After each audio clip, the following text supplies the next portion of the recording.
3. Today is our first ever podcast of Gam3r's Personal Podcast, your personal podcast for all you gamers out there. We will do weekly reviews on a game. Occasionally we might have big grand shows where we'll review different games, have some gameplay for you. Maybe we'll even fly to interviews on our trusty computer here. Alright, today's topic is Left 4 Dead.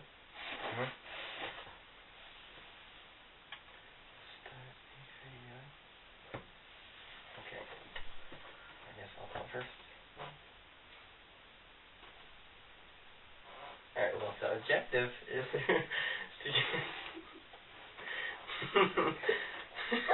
I'm sorry, we were about to say something about it, and then on the YouTube video it's like this personal walkthrough, like the whole objective is. Alright, well, the objective is to get to a safe room, and it's at the end of the level, and in the safe room you have weapons, health packets, but you also have that when you first start off, and, well, you pretty much fight zombies. Yes, and the different weapons, let's go over those first. The two starting weapons are the Uzi and the shotgun. The Uzi is, of course, a submachine gun, shoots very fast. The shotgun is only a pump, holds 8 rounds, but it can kill multiple enemies at once. Yes, there's also a sniper rifle, which is a power weapon. There's not many in the game, but when you find one, I pick it up. And also the M16, another power weapon. And what else is there? The auto shotty. I don't think I already said that. No, I said the pump. There's the auto shotty, holds 10 rounds. You can just go. Oh, alright, well, then that. Then there's your weapon that you always have with you, your pistol. Unlimited ammo. And it's fairly strong. It's a .45 caliber Colt used in World War II. I recognize my pistols. You can also dual wield it if you find another pistol. Get the achievement, by the way. And Kabuku Assassin only use pistols throughout the entire campaign. Well, love that pistol. I want to talk about the zombies now? Yes, let's review the special effects, shall we? Alright, well, one you're going to want to try to avoid if you see it is the witch. Yes, at all possible. It will down you instantly, and you won't be able to kill it by yourself. You're going to want to have your teammates close by, and, well, it doesn't just take away some damage, it instantly downs you. So I try to avoid it if possible. But it's not always possible. Sometimes you'll find them right in the middle of the walkway, and you're going to end up having to fight it. And the other main, pretty much special effect is the tank. This is the bad ass grandpa of all special effects. This thing is the Incredible Hulk. It will throw cars at you. It will pick up rocks and throw them at you. Throw you off a freaking building. This thing is bad. And you use a lot of ammo. And you're going to also want some of your teammates close by. Another infected is, well, the Hunter. This is a fairly, actually, even though it's the probably weakest special effected, it can jump on you and pin you down so you can't retaliate against it. And you'll have to need a teammate to get it off of you. Yes, well, the last one, no, there's just two more. Yeah. Another one is the Smoker, which has a tongue, which is pretty, if it grabs you, it can also pin you down. You're gonna need a teammate to get him off. But before he grabs you, you have to split second to retaliate against him.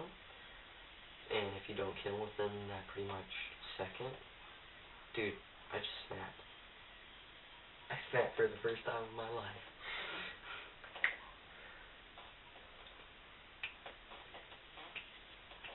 But, he will drag you pretty far. He can do some serious damage. And then, last but not least, there's the Boomer.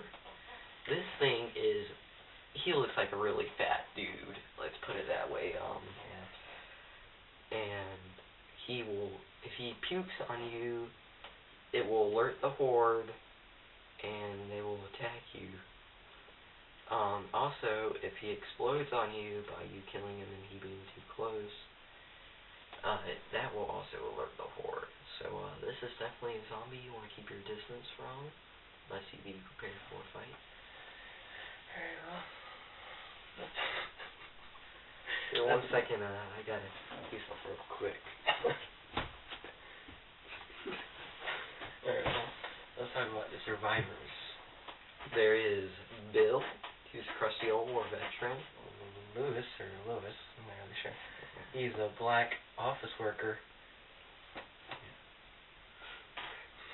There's Zoe, which is pretty much a jogger.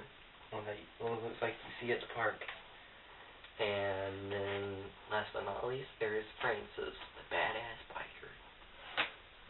Yeah, well, those are all the survivors. And the two different types of health you can get are pain pills, which is temporary, it's ibuprofen from Walmart. Of course, it's not going to last. And the health package, which you're going to need. It can heal you quite a bit, and you can also heal a teammate if they need it more than you. And you can get the pain pills to a teammate if they need it more than you. And also, there's a feature in the game called being incapacitated, which a lot of people just refer to as downed. And it's pretty much when your first health bar gets to 0, you become incapacitated, and you're stuck in place, and all you can use is your pistols.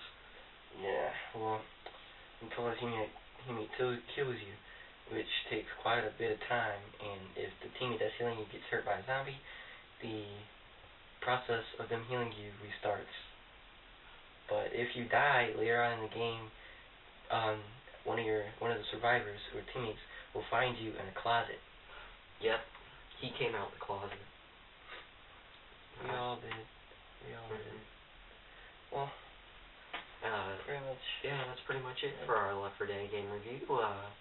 Later this week, or maybe even this weekend, I will probably, myself, if Alex doesn't play it, do a little just kind of review on the Lord of the Rings Conquest demo, talk a bit about how the main game may be, and that wraps up our Gamer's Personal Podcast. So